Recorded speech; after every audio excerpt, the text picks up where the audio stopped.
જે વ્યક્તિએ સમયને માન આપ્યું ને, સમય એમને માન આપ્યું છે. આગળ જતા બેઠા છીએ, પણ શું બેઠા છીએ એટલે શું? કોઈ ફોન ઉપર પૂછે શું કરે? બેઠા છીએ. What is this answer?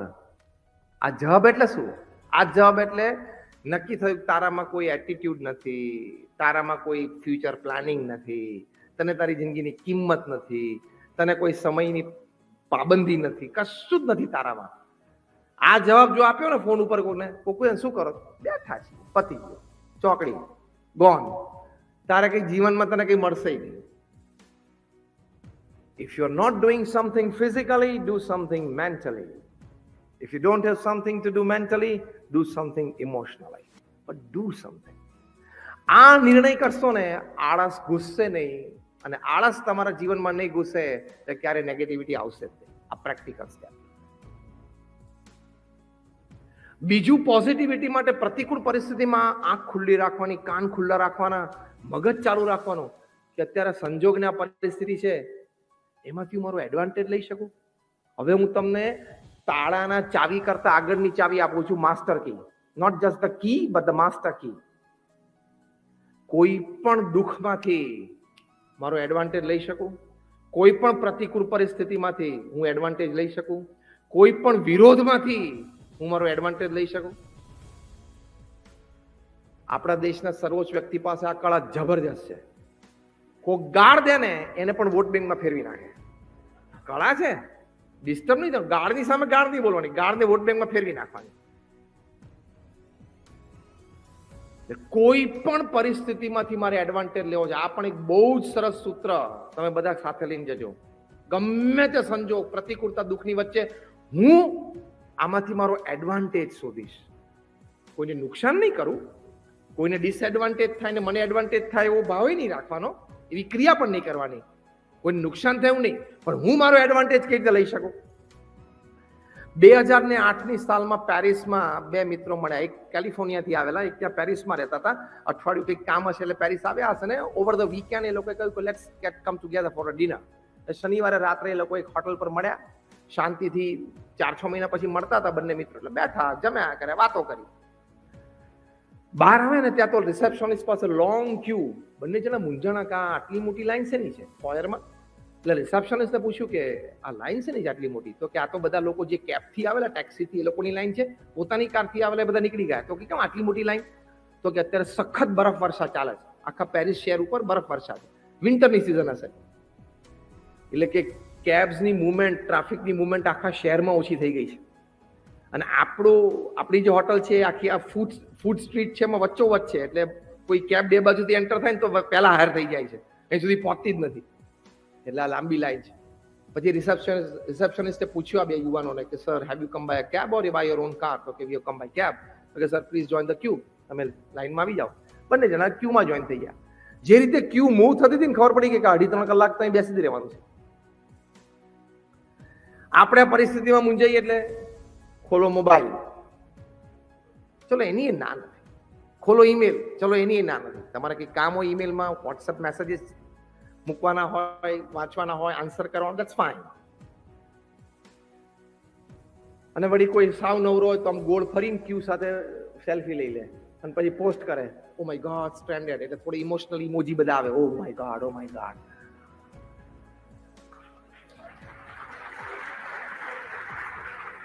આ બંને જણાએ વિચાર્યું કે આવી પરિસ્થિતિ તો બધી સ્નો ફોલિંગ કન્ટ્રીઝમાં, જ્યાં જ્યાં બરફ પડે છે જે દેશોમાં, એમાં શિયાળામાં થતી જ હશે. અને ઘણા બધા આવા મિડલ એજેડ, ઓલ્ડ એજેડ લોકો શનિ રવિમાં બહાર ફરવા આવે, હોટલમાં જમવા આવે તો તકલીફમાં આવી જતા હશે. Can I help the situation? જવાબ પ્રશ્ન. આ પરિસ્થિતિને હું મદદરૂપ થઈ શકું? આમાંથી હું કંઈક એડવાન્ટેજ લઈ શકું? જો આ વિચાર, આને કહેવાય પોઝિટિવિટી ઇન એડવર્સિટી. બંને જણે ચર્ચા કરી અને એમાંથી ચર્ચામાંથી એવી વાત નક્કી થઈ કે આપણે એક મોબાઈલ એપ બનાવીએ, જેમાં કોકને કેબ જોતી હોય, એટલે કે ટેક્સી જોઈતી હોય, તો આપણે એ 15-20-25 મિનિટ પહેલા, અડધો કલાક પહેલા એપ વાપરીને કેબ ઓર્ડર કરી શકે. અને એને જવાબ પણ આવે કે ભાઈ આ ટેક્સી નંબર, ડ્રાઈવરનું નામ આ, ડ્રાઈવરનો આ મોબાઈલ નંબર, ને તમને 22 મિનિટ પછી આ ટેક્સી ત્યાં આવી જશે. આવું કંઈક આપણે કરી શકીએ. એક વિચાર આવ્યો. એ વિચારની ખૂબ ટેકનિકલ ચર્ચા કરી, પ્રેક્ટિકલ. એમાં 2.5-3 કલાક જતા રહ્યા, એમનો વારો આવ્યો, કેબ લીધ, એપાર્ટમેન્ટ પર ગયા. બીજી દિવસે તો કેલિફોર્નિયા વાળો મિત્ર પાછો જતો રહ્યો. પણ એ લોકોએ કમ્યુનિકેશન ચાલુ રાખ્યું. 6 મહિના પછી આ એપ ડેવલપ કરી, લોસ એન્જલસમાં 5, 7, 10 ગાડીઓમાં મૂકી, જરા સક્સેસ મળ્યો. 25-50 ગાડીઓમાં મૂકી, સક્સેસફુલ. 100, 150, 200 ગાડીઓમાં મૂક્યો, સક્સેસફુલ. અને આજે જ્યારે હું તમને વાત કરું છું ત્યારે આ મોબાઈલ એપ દુનિયાના 66 દેશોમાં રોજ 3 મિલિયન 30 લાખ લોકોને રાઈડ આપે છે. હું વાત કરું છું ઉબરની. અને આ બે જે મિત્રો બેઠા હતા, ઉબરનો માલિક ટ્રેવિસ કેલેનિક અને એનો little non friend mister Garrett, આ બે વ્યક્તિઓ, આ એક વિચાર, બહાર બરફ પડતો તો કેબ મળી નહીં, 2.5 કલાક લાઈનમાં ઉભું રહેવું, એમાંથી ઉબર જન્મેલી છે. આપણે તો બેસો ત્યાં, બીજું શું 2.5 કલાક, બીજું પતી ગયો, આખી જિંદગી બેસવાનું જ ચાલે, કાંઈ ના થાય. પણ આ પોઝિટિવિટી, કે આમાં હું કંઈક કરી શકું, આનો કંઈક એડવાન્ટેજ લઈ શકું, આ પરિસ્થિતિનો કંઈક મદદરૂપ થઈ શકું, this are called positive thoughts. Positivity in the midst of adversity. ઉબરનો જન્મ થયો અને Travis Kalanick youngest billionaire of the world બન્યા, દુનિયાના સૌથી નાની ઉંમરના અબજોપતિ. પછી એમાંથી તો ઓલા અને ઘણું બધું બીજું લોકોએ શોધ્યું. પહેલો વિચાર ટ્રેવિસ કેલેનિકનો છે. તો પોઝિટિવિટી ઇન એડવર્સિટી એટલે તમે આંખ ખુલ્લા રાખો, કાન ખુલ્લા રાખો, તો પાણીમાં, એટલે કે દરિયાના પાણીમાં જેટલા પાણીના ટીપા છે, હવામાં જેટલા ઓક્સિજનના એટમ્સ છે ને, એટલા વિચારો તમારી આજુબાજુ કરોડોપતિ બનવાના છે, એક સારા વ્યક્તિ બનવાના છે. પણ તમારે એન્ટેના ચાલુ રાખવા પડે તો લેવાય. બેંગ્લોર તમે જાઓ, કેવા એન્ટેના ચાલુ છે. તમે સ્ટાર્ટઅપ્સ જુઓ, Bangalore is the startup capital of the world. શું ફંડ્સ લઈ આવે છે, $1 million, $2 million, $3 million ના ફંડ્સ લઈ આવે છે.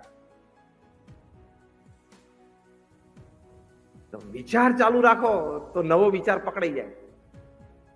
એક જણાએ વિચાર કર્યો કે આ બૂટ 8 નંબરનું પછી સીધું 9 નંબરનું, 9 નંબર પછી સીધું 10 નું કેમ, 8, 8.5 કોઈને પગ જ નહીં હોય. આ વિચાર, બોલો આપણામાંથી કોઈને આવો વિચાર આવ્યો?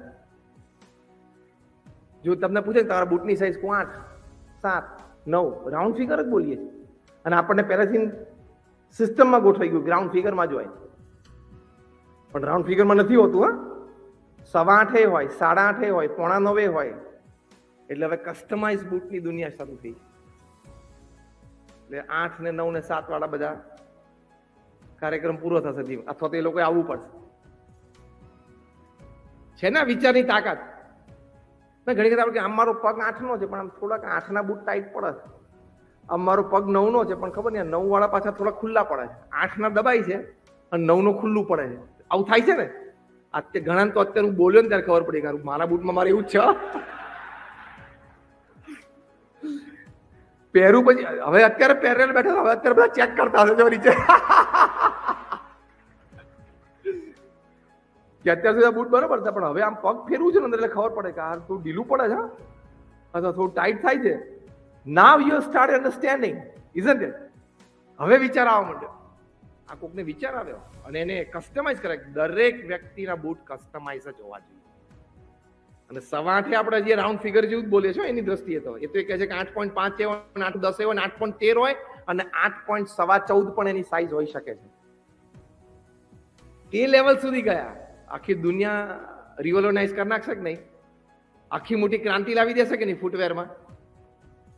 એને સીધું જ લોજિક વાપર્યું કે કપડા કસ્ટમાઇઝ થઈ શકે તો બૂટ કેમ નહીં? તમે કપડા કસ્ટમાઇઝ જ પહેરો છો ને. તમે જાડા પાતળા હોય તો કે ભાઈ મારી સાઈઝ પ્રમાણે માપ લઈને કપડા બનાવો, તો બૂટ પણ મારી સાઈઝ પ્રમાણે બનાવ ને. આ વિચાર જ આપણને કોઈ દિવસ નથી આવે. આને કોકને આવી ગયો, બહુ મોટું તંત્ર શરૂ થઈ ગયું. એટલે if you keep your eyes open, if you keep your ears open, if you keep your mind open, there are lot many thoughts around you. Positivity રાખવા માટે બધું ખુલ્લું રાખવાનું, બંધ કરીને નહીં બેસી જવાનું. તો આવા વિચારો પોઝિટિવિટી માટે છે. છેલ્લો વિચાર, ભગવાનમાં શ્રદ્ધા રાખજો. ભગવાન આપણું સારું કરવા બેઠા છે. ભગવાને કોઈને દુઃખ નથી આપવું. એ તો આપણા કર્મો ખરાબ હોય એટલે કોઈક વખત દુઃખ આવી જાય, નાનું મોટું. પણ there is always God in nature to help you. સૃષ્ટિનું સર્જન કર્યું છે, સૃષ્ટિ ચલાવી છે, is always there to help you. આપણને મદદરૂપ માટે જ છે.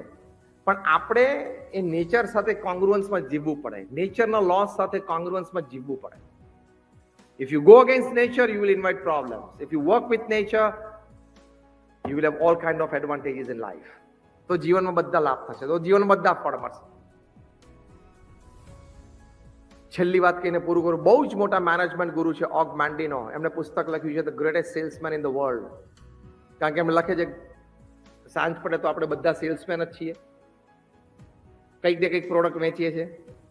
અમે પણ છીએ, અમે ભગવાનના સેલ્સમેન છીએ. તમને સારા વિચારો આપીએ છીએ, વેલ્યુઝની વાતો કરીએ છીએ, એટલે આપણે બધા સેલ્સમેન છીએ.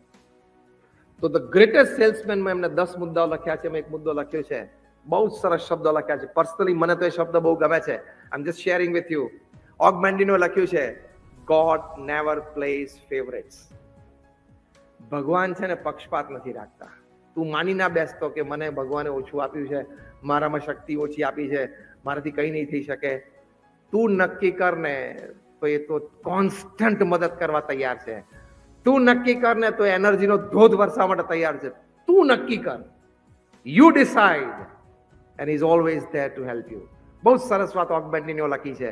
એટલે આપણે આટલી પોઝિટિવિટી ને એડવર્સિટીમાં વાત, તું નક્કી કર. બોલો બીજી વાર. તું એટલે હું. હા, તમે બધા આટલા બધા સીધા મને કહી દો તું નક્કી કર.